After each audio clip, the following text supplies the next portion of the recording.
T Ravindra Rao గారు. అధ్యక్ష, special petition అవకాశం కల్పించినందుకు మీ కృతజ్ఞతలు.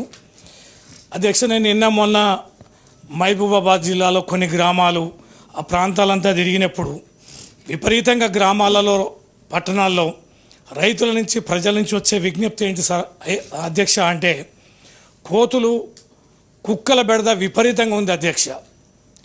మనుషుల గుండాయిజం రౌడీజం కాస్త తగ్గింది, కానీ ఈ కుక్కల దౌర్జన్యం కోతుల దౌర్జన్యం అయితే విపరీతంగా పెరిగింది సార్.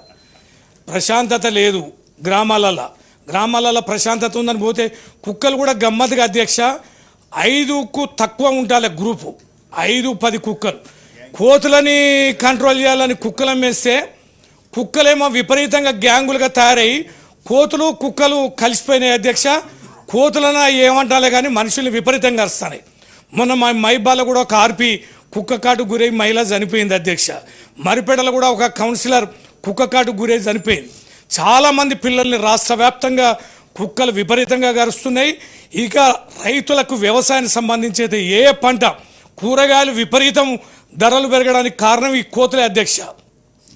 నీళ్లు ఉన్నాయి, పెంచుకోవడానికి అవకాశం ఉంది, కానీ ఈ కోతుల బెడదని కంట్రోల్ చేయలేక మొత్తం పల్లీలు పోయినాయి, కూరగాయలు పోయినాయి, కందులు పోయినాయి, పెసలు పోయినాయి, పల్లికాయలు పోయినాయి, అన్ని రకాల పంటలు పోయినాయి అధ్యక్ష. దయచేసి ప్రభుత్వం దీన్ని నియంత్రించడానికి ఏ రకమైన జాగ్రత్తలు తీసుకోవాలి. దీనికి ఏదో మోమాటం పోయో ఇక ఈ చట్టాలు ఆ చట్టాల మరుగున ప్రజలు మాత్రం వేధింపులకు గురి అవుతుంది.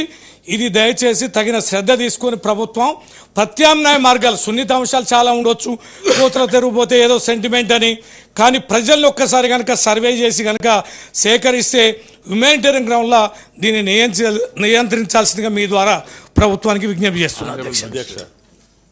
గౌరవ సభ్యులు రెడ్డి గారు చెప్పింది కానీ రవీంద్ర